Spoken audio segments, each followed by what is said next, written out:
Good morning, America. We want to get right to the latest on the devastation from Ian. It is cutting a path through Florida right now after making landfall as a devastating Category 4 hurricane. There's the radar right now. You can see that storm is on the move. Overnight, Orlando getting hit with so much rain, it was a 1,000-year flood event for that area. And look at this in Daytona Beach earlier. Watch as the wind, ferocious winds, knock over the camera there. Wow, and here's what we know so far. Ian is now a tropical storm, but it's still packing winds topping 65 miles per hour, and that wind is crushing the power grid with more than 2.5 million customers without power. The threat of the storm now stretching beyond the Sunshine State, with North and South Carolina, Georgia, and Virginia also now under a state of emergency. We have team coverage across the storm zone, and we start off with Ginger Zee in Fort Myers. Good morning, Ginger.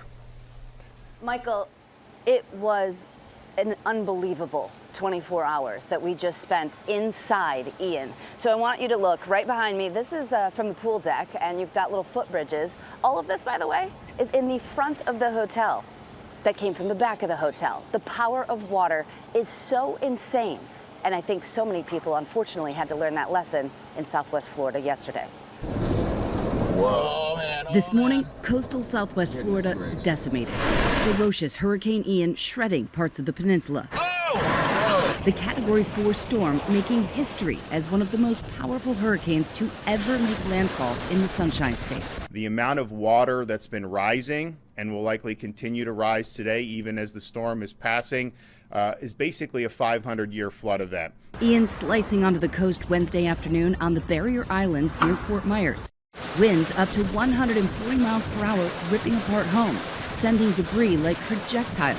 Surge pushing water laced with rubble through the streets. Ian also carried life-threatening and record storm surge.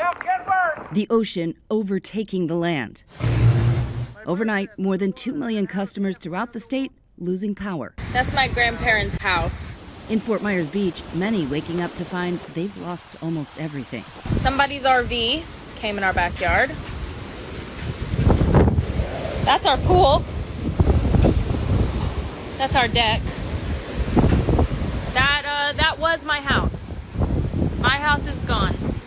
This neighborhood turning into an extension of the Gulf. Streets consumed by water, cars submerged, buildings shredded. These trees barely hanging on. We are beginning to get a sense that our community has been, in some respects, decimated. This floating debris was once someone's house. WINK-TV in Fort Myers forced off the air after water submerged their newsroom. Down in Naples, car alarms going off as storm surge inundates this parking garage. Water seeping into the first floor of this hospital in Port Charlotte. And in Tampa, powerful winds sending this tree into a home. The hurricane also one of the top 10 to make landfall in the U.S., roaring ashore near Kio Costa, carrying 150-mile-per-hour winds. About an hour later, making landfall a second time onto Florida's mainland south of Punta Gorda. As the winds shifted, we were right there in Ian's eye wall, the storm surge showing its power. Well, the storm surge is flexing. We're about an hour into being in this eye wall. The storm is moving north of us, but we see these winds, and that little house that we were talking about all day has gone. Succumbed to the storm surge. Now the blue roof is all that's left floating in the water toward the building. 2.5 million Floridians under some sort of evacuation order, but many chose to stay. First responders battling the apocalyptic conditions to rescue them. Members of the Naples Fire Department wading through waist-deep water, unloading a fire truck after it started to smoke. Up in the air, hurricane hunters flying inside Ian to gather more critical data, shaken by the extreme turbulence. There goes the fence. Holy cow. One of them describing it as the roughest flight of his entire career. And back at our hotel, just across from Sanibel Island. 7 hours in the eye wall of this hurricane, and it's finally starting to lighten up enough that I can get out here and show you the surge has gone off. You can see the pool again, just barely seeing the causeway, but that causeway goes to Sanibel, and the reports we've heard is that it is decimated. Ian isn't done yet. As Southwest Florida picks up the pieces, the danger is far from over. That storm heading north.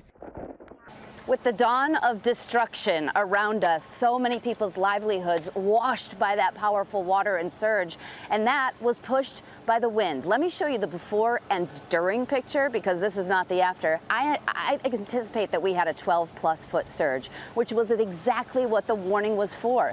Unfortunately, that came true in so many places, and that was driven by those winds. Wow, 140 miles per hour. You had 107 in Sanibel, and I think that's before they ended up losing whatever observation they have. I'm looking around now that I can see some light. These trees are destroyed. They are taken from the top. Big ones that have been here forever are down. I want to make sure you know about the flash flood emergency that is happening just north of Orlando. More than 16 inches of rain already reported. And this is just the beginning of the next part of Ian, because we will see wraparound that will bring storm surge to places like Savannah and Charleston after Ian exits this Florida peninsula. Hi everyone, George Stephanopoulos here. Thanks for checking out the ABC News YouTube channel. If you'd like to get more videos, show highlights, and watch live event coverage, click on the right over here to subscribe to our channel, and don't forget to download the ABC News app for breaking news alerts. Thanks for watching.